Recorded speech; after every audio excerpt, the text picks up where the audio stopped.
new series, which is Doctrine. Hello everyone. Today we are going to start with a new series. The name of the series is Doctrine of Basic Structure, Limitation on Amending Power of Parliament.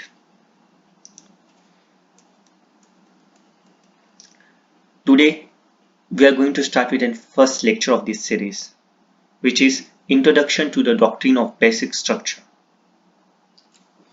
The doctrine of basic structure of Constitution is mainly related with Article 13 and Article 368 of Indian Constitution. तो हम सबसे पहले article 13 और article 368 को हम पढ़ लेंगे। Article 13, इस लेक्चर के लिए हमें आर्टिकल 13 के दो क्लॉजेस को जानना जरूरी है, आर्टिकल 13 क्लॉज 2 और आर्टिकल 13 क्लॉज 3। बाकी क्लॉज को हम बाद में भी जान सकते हैं। Article 13 clause 2, the state shall not make any law which takes away or abridges the rights conferred by this part, and any law made in contravention of this clause shall to the extent of the contravention be void. Article 13 clause 2 की बात करता है judicial review की। Article 13 clause 2 बताता है कि high court और supreme court ये पावर कन्फर करता है हाई कोर्ट के पास और सुप्रीम कोर्ट के पास। ये दोनों कॉन्स्टिट्यूशनली एस्टेब्लिश्ड कोर्ट से इनको जुडिशियल रिव्यू की पावर देता है, और जुडिशियल रिव्यू की पावर से हाई कोर्ट और सुप्रीम कोर्ट को भी लेजिस्लेचर का जो भी एक्ट है या एग्जीक्यूटिव की जो भी एक्शन है, अगर वो कॉन्ट्रावेंशन है, अगर वो फंडामेंटल राइट्स को वायलेट करता है तो उसे नल एंड वॉइड और अनकॉन्स्टिट्यूशनल डिक्लेयर कर सकता है। तो आर्टिकल 13 क्लॉज 2 पावर देता है जुडिशियल रिव्यू की हाई कोर्ट के लिए और सुप्रीम कोर्ट के लिए पावर देता है जुडिशियल रिव्यू की। whereas की article 13 clause 3, article 13 clause 3 law की डेफिनेशन की बात करता है कि लॉ की डेफिनेशन में क्या क्या आता है। तो इसे हम पढ़ते हैं। तो law includes any ordinance, order, bye law, rules, regulation, notification, custom और यूजेज। तो ये लॉ की डेफिनेशन की बात कर रहा है आर्टिकल 13 क्लॉज 3। तो हमने पढ़ लिया। क्लॉज 2 बात करता है जुडिशियल रिव्यू की पावर जो हाई कोर्ट को और सुप्रीम कोर्ट को दी गई है। क्लॉज 3 बात करता है लॉ की डेफिनेशन की। फिर मैंने कहा था दो आर्टिकल्स को पढ़ने की जरूरत है, 13 और 368। तो आर्टिकल 368 की हेडिंग क्या कहती है? आर्टिकल 368 पावर देती है पार्लियामेंट को कि कॉन्स्टिट्यूशन को अमेंड कर सकता है। ओके,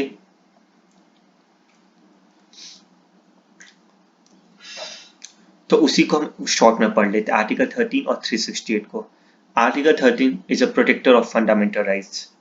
ओके, सबसे मेन पॉइंट है आर्टिकल 13 क्या है? एक प्रोटेक्टर है फंडामेंटल राइट्स को। ओके, और इसकी आर्टिकल 13 की पावर को यूज करके judiciary can declare any law as a null and void अगर वो वायलेट करता है किसी भी फंडामेंटल राइट्स को। तो इसलिए हम प्रोटेक्टर कहते हैं फंडामेंटल राइट्स का, क्योंकि अगर ऐसा कोई भी लॉ बनेगा जो फंडामेंटल राइट्स को वायलेट करता है तो जुडिशरी उसको नल एंड वॉइड डिक्लेयर कर सकती है। और दूसरी तरफ है आर्टिकल 368 जो पावर देता है पार्लियामेंट को कि वो कॉन्स्टिट्यूशन को अमेंड कर सकता है, कॉन्स्टिट्यूशन किसी भी पार्ट को अमेंड कर सकता है।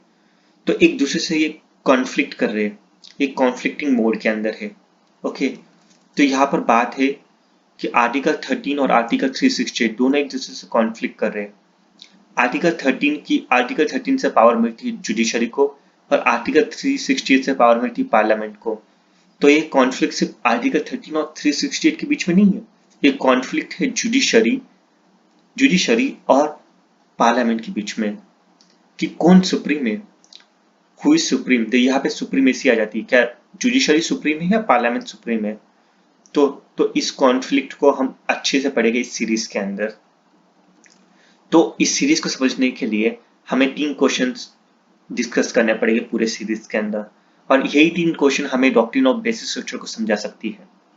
ओके, आप सिर्फ इन क्वेश्चन को अभी समझ लीजिए, इसके आंसर्स हम आने वाले लेक्चर्स में समझ लेंगे। सबसे पहला सवाल है, whether an amendment to the constitution amounts to law under article 13 clause 3। मैंने पहले ही कहा था कि आर्टिकल 13 क्लॉज 3 बात करता है लॉ के डेफिनेशन की।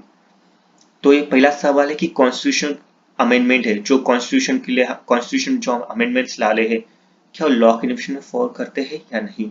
सो फर्स्ट क्वेश्चन इज कि कॉन्स्टिट्यूशनल अमेंडमेंट्स जो पार्लियामेंट ला रही है क्या वो लॉ के डेफिनेशन में फॉलो करते हैं क्या नहीं फॉलो करते हैं। सेकेंड सवाल है whether fundamental rights can be amended by the parliament under article 368। हमने पढ़ा था कि आर्टिकल 368 में पार्लियामेंट के पास पावर है कॉन्स्टिट्यूशन को अमेंड करने की, लेकिन सवाल है क्या वो इस पावर के साथ पावर को यूज करके क्या फंडामेंटल राइट्स को भी अमेंडमेंट कर सकते हैं। तो सवाल सेकंड है कि क्या आर्टिकल 368 की पावर यूज करके पार्लियामेंट फंडामेंटल राइट्स को भी अमेंडमेंट कर सकते हैं या नहीं कर सकते हैं। ओके, और थर्ड और सबसे इंपॉर्टेंट सवाल, और ये सबसे फेवरेट सवाल है मेरा, और यही सवाल आपको पूरे बेसिक स्ट्रक्चर के अंदर पूछा जाएगा और इसके बाहर भी। जुडिशियल रिव्यू एक सबसे इंपॉर्टेंट टॉपिक है लॉ का। ओके, तो इसे अच्छे से समझ लीजिए। Whether judicial review is applicable over article 368। जो आर्टिकल 368 में हमने बात की थी, आर्टिकल 368 पावर देती है कॉन्स्टिट्यूशन को अमेंडमेंट करने की। पावर किसको देती है? पार्लियामेंट को देती है। तो पार्लियामेंट आर्टिकल 368 की पावर यूज करके कॉन्स्टिट्यूशन में अमेंडमेंट कर सकती है। अमेंडमेंट मतलब एक चेंज कर सकती है, एक वेरिएशन कर सकती है। देखिए, तो क्या ये जो अमेंडमेंट है क्या उसके ऊपर जुडिशियल रिव्यू एप्लीकेबल है?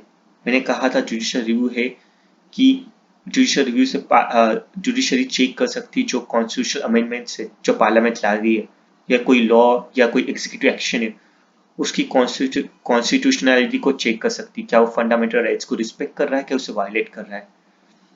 तो इसी तरह क्या आर्टिकल 368 जो अमेंडमेंट है क्या उसे भी चेक कर सकती है?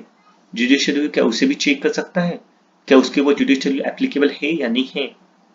ओके, क्या उसे हम कोर्ट ऑफ लॉ में चैलेंज कर सकते हैं क्या नहीं कर सकते कॉन्स्टिट्यूशनल अमेंडमेंट्स को। तो ये थर्ड और सबसे इंपॉर्टेंट और सबसे कॉम्प्लिकेटेड सवाल है। आई होप कि आपको ये पसंद आया होगा ये लेक्चर। ओके, तो एक लास्ट में पिक्चर भी दिखाना चाहूंगा आपको।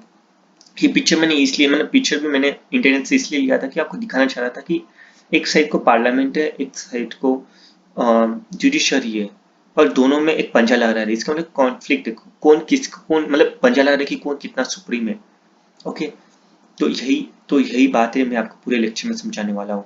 इस लेक्चर के अंदर, आने वाले लेक्चर्स के अंदर मैं आपको फर्स्ट कॉन्स्टिट्यूशनल अमेंडमेंट, शंकरी प्रसाद सज्जन सिंह की केस, फिर उसके बाद में गोलकनाथ की केस, कृष्णेंद्र भारती जो ऐसा कहा जाता है कि इंडिया की कॉन्स्टिट्यूशन की सबसे बड़ी केस है, कॉन्स्टिट्यूशन लॉ की सबसे बड़ी केस है कृष्णेंद्र भारती।